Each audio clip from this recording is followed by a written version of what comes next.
오늘 본문의 말씀을 가지고 그리스도인의 관계라는 제목으로 말씀 증거하도록 하겠습니다. 인터넷의 한 블로그에 보니까 세상에는 네 종류의 친구가 있다라고 말을 합니다. 첫 번째는 꽃과 같은 친구입니다. 꽃이 피었을 때 향기가 나고 예쁠 때 곁에 있지만 금세 시들고 악취가 나면 뒤를 돌아보지 않고 떠나는 그런 친구를 말합니다. 사실 이런 사람은 좋은 친구 관계가 아니죠. 두 번째는 저울과 같은 친구가 있다고 말합니다. 저울은요, 무게에 따라서 이쪽 저쪽으로 기웁니다. 그래서 자기에게 유익이 되면 가까이 오고 자기에게 유익이 되지 않으면 손해가 되면 가까이 오지 않는, 튕겨나가는 그런 관계가 저울과 같은 친구라고 말합니다. 세 번째는 산과 같은 친구가 있다고 합니다. 산은 모든 동식물과 곤충들에게 많은 것을 제공하죠. 아낌없이 제공하고 편안한 마음과 든든한 힘이 되어주는 그런 친구가 바로 산과 같은 친구라고 합니다. 마지막 네 번째로 땅과 같은 친구입니다. 땅은 무생명의 싹을 싹 틔우고 곡식을 길러내며 누구에게도 조건 없이 기쁜 마음으로 나눠주는, 은혜를 베풀어주는, 한결같이 지지해주는 친구를 바로 땅과 같은 친구라고 말합니다. 저와 같죠? 여러분들은 주변에 이 네 종류의 친구 중에 어떤 친구들이 있습니까? 또 반대로 여러분들은 누군가에게 이 네 종류의 어떤 친구가 되어주고 계십니까? 미국 카네기 대학교에서요, 같은 학교를 졸업한 졸업생들을 대상으로 설문조사를 한 가지 했습니다. 당신의 성공 요인은 무엇입니까? 라는 설문조사를 했는데요. 카네기 학교는 공대이기 때문에 설문조사의 결과가 뛰어난 기술력이 아닐까라고 생각할 수가 있습니다. 그런데 15%만이 뛰어난 기술력이다 말하고 나머지 85%는 사람과의 관계, 인간관계였다라고 결과가 나왔습니다. 다른 사람과의 관계가 성공에 지대한 요인이 되었다라는 것입니다. 비단 이 사실은요, 세상 사람들에게만 적용되는 것이 아니라 하나님의 사람들에겐 저와 여러분에게도 동일하게 적용이 됩니다. 다른 사람과의 관계, 대인 관계, 이웃 관계 중요한 것이죠. 왜냐하면 하나님께서는요, 우리를 각 사람 한 사람으로 우리를 자녀 삼으신 건 맞지만 우리 모두를 예수 그리스도가 머리 대신 한 몸으로 지체와 마디로 부르셨기 때문입니다. 우리는 주 안에서 유기적인 관계, 한 형제 한 자매가 된 것입니다. 그래서 조금 전에 말씀드린 네 종류의 친구 중에 아낌없이 줄 수 있고 언제나 든든히 지원하는 그런 산과 같고 땅과 같은 관계가 돼야 되는 것입니다.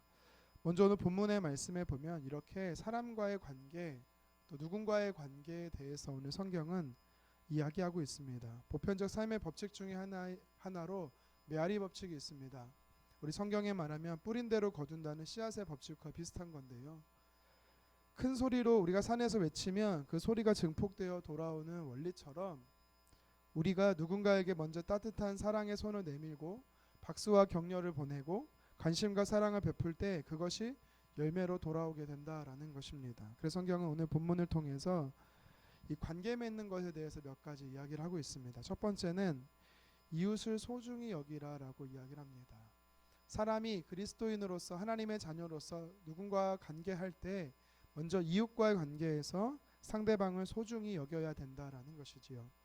본문 20절에 이웃과 친구에 대해서 많고 적음에 대해 말합니다. 이어서 본문 말씀은 이웃을 소중히 여기는 방법에 대해 몇 가지 나열하고 있습니다. 먼저 우리 21절 말씀 같이 한번 다시 읽겠습니다. 이웃을 업신여기는 자는 죄를 범하는 자요, 빈곤한 자를 불쌍히 여기는 자는 복이 있느니라. 아멘. 이웃을 존중하는 사람이 어떤 사람이냐면 남을 업신여기지 않는 사람이다라고 말합니다. 여기서 업신여기다라는 단어는요, 무례히 행하지 않는다라는 것입니다. 사람 위에 사람 없고 사람 아래 사람 없다는 말이 있죠. 모두가 다 하나님 안에서, 주 안에서 평등한 관계입니다. 지위고하를 막론하고 남녀노소 불문하고 다 하나님 앞에 소중한 사람이다라는 것이지요. 도리어 예수님께서는요, 높고자 하면 섬기는 자가 되라라고 이야기를 하셨습니다. 하나님 역시도 어떤 사람을 천하게, 어떤 사람을 귀하게 그렇게 여기지 않습니다. 누구나 다 주 안에서 존귀한 자다라고 사랑하시고 복을 주시는 분이십니다. 그래서 이웃을 업신여기는 자에 대해 오늘 성경은 뭐라고 말씀하시냐면 21절 하반절에 범죄하는 사람이다라고 이야기하는 것입니다. 내 주변에 도리어 도움이 필요하다라면 우리는 긍휼의 마음을 가지고 소중히 여기며 도와줘야 하는 것이지요. 오늘 성경은 이웃과의 관계를 이야기하며 두 번째로 선을 행하라라고 말합니다. 우리 22절 말씀 함께 읽겠습니다. 악을 도모하는 자는 잘못 가는 것이 아니냐 선을 도모하는 자에게는 인자와 진리가 있느니라. 아멘. 의도적으로 악을 도모하는 자는 자신의 함정에 스스로 빠지게 된다라는 것입니다. 그리고 길을 잃어버리게 된다라는 것이죠. 반대로 선을 행하는 자에게는 하나님의 인자와 진리, 즉 하나님의 사랑을 경험하게 된다는 것입니다. 이어서 말로 상처를 주지 않는 것이 이웃을 소중히 여기는 것임을 23절 말합니다. 제가 한번 읽겠습니다. 모든 수고에는 이익이 있어도 입술의 말은 궁핍을 이룰 뿐이니라. 아멘. 모든 열심히 우리가 땀 흘리면 그 결과를 우리에게 수고에 대한 결과를 열매로 맺게 되는데 동일하게 우리가 우리의 입을 통해서 열심히 떠들어대면 그 수고의 대가를 받게 되는데 그것이 무엇입니까? 궁핍의 열매다라는 것입니다. 그러니까 말로 우리의 입술의 고백으로 우리가 열매를 거둘 때 상처와 아픔의 말을 하면 결국은 가난하게 된다. 이거는 육체적인 궁핍과 영적인 궁핍을 다 같이 말하는 것입니다. 그렇기 때문에 우리는 정죄하고 손가락질하고 비판하고 판단하는 상처 주는 말을 하지 말아야 되는 것이지요. 이웃과의 관계를 이야기하며 한 가지 더 성경 본문은 이야기합니다. 생명의 복음을 전하라는 것입니다. 그것이 이웃을 존중히 여기는 것입니다. 우리 25절 말씀을 같이 한번 읽겠습니다. 진실한 증인은 사람의 생명을 구원하여도 거짓말을 뱉는 사람은 속이느니라. 아멘.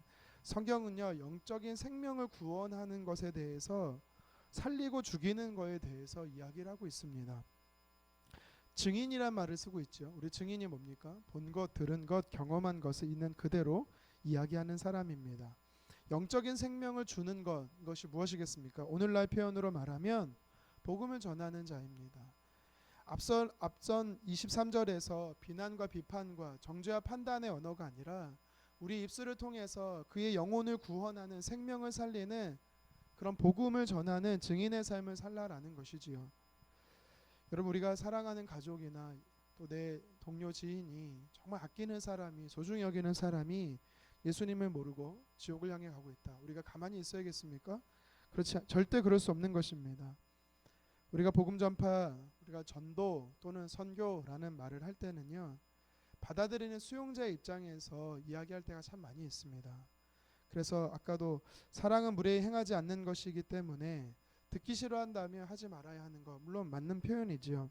그래서 지하철이나 버스 등에서 공공장소에서 복음을 전하는 분들을 보면 눈살을 찌푸릴 때가 있습니다. 물론 예수님을 전하면서 언성과 고성과 또한 거절하고 거부하는 사람을 향해서 폭언을 벗는 이 덕스럽지 못한 방법이 오히려 복음 전파에 방해가 될 수 있겠지요.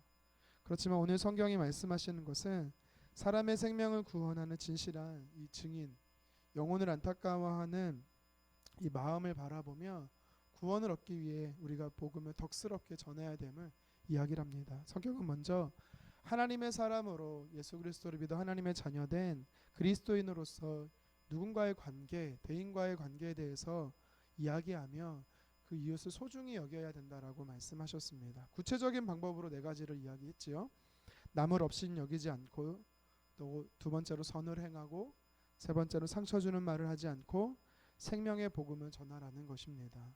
저와 여러분들이 하나님의 자녀로 우리가 내 주변의 이웃을 소중히 여기는 좋은 친구가 되어주기를 주님의 이름으로 축원합니다. 이어서 잠언 14장의 본문은 그리스도인으로서 누구와 관계를 맺느냐 이야기를 하며 나 자신과의 관계도 소중히 여겨야 된다라는 것을 이야기합니다. 한마디로 말하면 우리는 나 자신을 소중히 여기라는 것이죠. 이것은 이기적인 사람이 되라는 것이 아닙니다. 예수님께서요. 율법의 큰 계명이 무엇이냐 말할 때 하나님을 사랑하고 이웃을 사랑하는 것이다라고 말씀하셨습니다. 그런데 이웃 사랑을 얘기할 때 한 가지를 더 첨부하셨습니다. 첨가하신 말이 뭐냐면 이웃을 내 몸과 같이 사랑하라고 이야기를 합니다. 그냥 이웃을 사랑하라라고 말하지 않고 내 몸과 같이 사랑하라. 왜 그렇게 표현하셨을까요? 그러니까 나를 아끼듯이 이웃을 아끼라는 뜻이겠죠. 이것을 또 조금 더 다른 해석으로 하면 나를 사랑할 수 있는 사람이 곧 다른 사람을 사랑할 수 있다라는 것을 이야기하는 것과 같습니다. 반대로 나를 사랑하지 못하는 사람은 나에게도 나를 아끼지 못하는 사람은 이어서 다른 누구도 잘 아끼지 못한다라는 것입니다. 칭찬이 좋은 10가지 이유란 글에 보면 이 두 가지를 제가 설명드리겠습니다. 5가지와 9번째 이야기인데요. 5번째 이야기는 칭찬이 좋은 10가지 이유 중에 5번째는 자기 자신을 칭찬할 줄 아는 사람이 남을 칭찬할 수 있다라는 이야기입니다. 또 9번째, 자기 자신을 사랑하는 사람이 남을 칭찬할 수 있다. 나 자신을 칭찬하고 나 자신을 사랑할 수 있는 사람이 내 주변의 다른 이웃도 소중히 여기며 칭찬할 수 있다라는 것이죠. 여러분들은 스스로 여러분들의 얼굴을 보면서 거울을 통해서 반사되는 나 자신을 보면서 칭찬과 격려를 해보신 적이 있습니까? 두 손을 내 가슴에 포개서 누군가를 격려하는 것은 익숙할 수 있지만 격려도 어색할 수 있죠. 그런데 누군가를 격려하는 게 교회 안에서는 익숙할 수 있지만 내 자신을 내가 바라보면서 격려할 수 있는 사람이 되기를 간절히 소망합니다. 오늘 성경에 29절에 이런 표현이 있습니다. 노하기를 더디하는 자는 크게 명철하여도 마음이 조급한 자는 어리석음을 나타내느니라. 여기서 노한다, 분을 낸다, 화를 낸다라는 것이죠. 자기 분노입니다. 자기 분노. 한국 사람은 한도 많고 화도 많은 민족이라고 말을 하는데요. 어떤 대화를 하거나 어떤 문제가 발생하면 화부터 내는 것이죠. 화부터. 왜 화부터 내는가? 자기 분노가 많은가? 사실은 이것도 결국에는 자기 자신을 사랑하는 마음이 사실 적기 때문에 그런 거다라고 볼 수가 있습니다. 내 안에 상처와 분노와 아픔과 이런 것이 많은 것이 쓴뿌리로 나오게 된다라는 것이지요. 하반절에 보면은 조급한 자는 어리석음을 나타낸다라고 말합니다. 여기서 말한 조급함도 결국엔 빨리빨리 참지 못하고 인내하지 못하고 화를 드러냄으로 나타나는 현상인 것입니다. 우리가 지저분하면 책상이 됐든 집이 됐든 청소를 하게 되지요. 그런데 이 자기화, 분노, 나를 사랑하지 못하는 것은 사실 깨끗하지 못한 것으로 채우기 때문입니다. 우리의 마음의 평강을 빼앗아 하는 것으로 우리를 자꾸 채우기 때문이죠. 미움이나 섭섭한 마음이나 악한 생각이나 시기심이나 이기심이나 그런 것들로 우리 마음을 채우는 것입니다. 누군가의 관계 속에서 나를 사랑하는 저와 여러분이 되고 또한 나를 사랑함으로 예수님의 보혈로 내 마음을 늘 채워서 나를 사랑하는 마음으로 이웃을 사랑하는 저와 여러분 되기를 간절히 소망합니다. 마지막으로 오늘 본문의 말씀을 통해서 그리스도인으로서 누구와의 관계를 맺을 것인가라고 말할 때 첫 번째는 이웃을 소중히 여기고 두 번째는 나를 소중히 여겼다면 세 번째는 하나님을 소중히 여겨야 한다라고 성경은 이야기하고 있습니다. 26절과 27절 그리고 31절에 공통적으로 등장하는 단어가 있습니다. 그것은 바로 하나님을 경외한다라는 것이지요. 하나님을 공경한다라는 것입니다. 우리 31절 말씀을 같이 한번 읽어보도록 하겠습니다.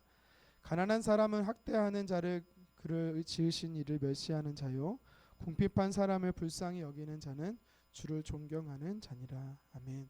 하나님을 존경하는 자, 하나님을 소중히 여기고 경외하는 자는 하나님 역시도 그 사람을 소중히 여기는 것을 기억하셨으면 좋겠습니다. 어떻게 하나님을 소중히 여길 수 있을까요?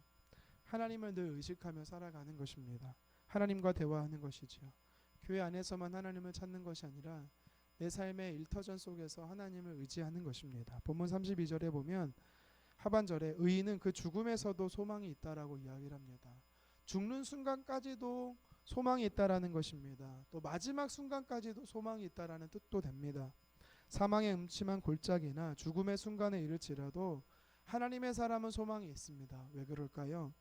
나를 모태에서 조성하기 전부터 나를 아시고 나와 함께 하신 하나님은 내가 이 땅에 태어나서도 임마누엘 하나님으로 늘 동행하신 뿐만 아니라 죽음 이후에 영원토록 주님과 함께 사는 그 순간까지도 하나님이 함께 하시기 때문에 저와 여러분과 하나님은요, 뗄래야 뗄 수 없는 늘 함께 하시는 관계이기 때문에 우리에게 소망이 있는 것입니다. 그래서 우리는요, 그 소망 되시는 하나님과 늘 동행하는 것, 그것이 바로 하나님을 인식하고 인정하고 환영하고 초청하는 것, 이것이 바로 소중히 여기는 것이죠. 말씀을 정리하겠습니다. 대학생 선교단체 중에 조이 선교회라는 곳이 있습니다. 영어로 JOY입니다. 조이, 기쁨이란 뜻이지요. 기쁨 선교회라고도 표현할 수 있는데요. 이 이니셜은 뜻이 있습니다. Jesus first, others second, you third라는 단어입니다. 예수님이 먼저고 이웃이 두 번째고 당신, 내가 세 번째다라는 뜻입니다. 예수님을 사랑하는 것이 하나님을 사랑하는 것, 이웃을 사랑하는 것, 나를 사랑하는 것, 이것을 표방한다라는 것이죠. 물론 순서는 오늘 본문과 다르지만 동일합니다. 무엇이 동일합니까? 하나님의 사람으로 누군가의 관계를 할 때 하나님을 소중히 여기고 이웃을 소중히 여기고 나 자신을 소중히 여기라는 것입니다. 말씀을 정리하겠습니다. 이웃을 소중히 여기는 것에 대해서 오늘 성경은 네 가지를 이야기를 했습니다. 업신여기지 않고 선을 행하고 상처 주는 말이 아닌 생명의 복음을 전하라는 것입니다.